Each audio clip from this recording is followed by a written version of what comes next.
daura auren soyayya, ku zaman ku babu jayayya, Allah ba ku zaman lafiya.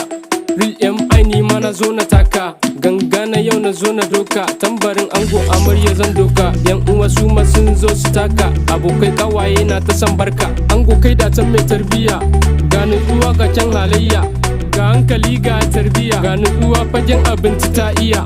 Amarya ki ladabi a gare shi, abinda baya so to ki guje shi, in yayi fishi ki tarere shi, dan yanzu baki da wanda ya kai shi, ko me zaki nemi izinin shi, dan yanzu kin zamo mallakin shi, sarauniya hasken idaniyan shi, gimbiya sanyi na zuciyan shi, dan kin zamci kon farin cikin shi. An daura auren soyayya, an daura aure na kauna, an daura auren soyayya, an daura aure na kauna, yan uwa kowa yana murna yau rana ce ta masoya.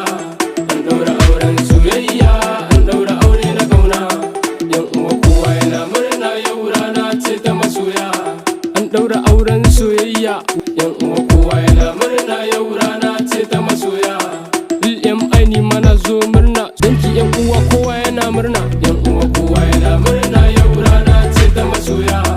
Ango amarya kowa na yaban ku, sabida nutsuwa da kyan halin ku, addu'a iyaye take ta bin ku, Allah ya sa albarka zuri'ar ku, abokai kawaye sun zo dan ku, ganna iyaye na murnar bikin ku. Ango amarya shawara gare ku, cikin gidan ku kawai ku zaman ku, ku kawo da son zuciya tsakanin ku, maƙiyan ku su gan ku su bar ku. An daura auren soyayya, ku zaman ku babu jayayya, Allah ba ku zaman lafiya. An daura auren soyayya, an daura aure na kauna, an daura auren soyayya, an daura aure na kauna, yan uwa kowa yana murna yau rana ce ta masoya. An daura auren soyayya, an daura aure na kauna, yan uwa kowa yana murna yau rana ce ta masoya.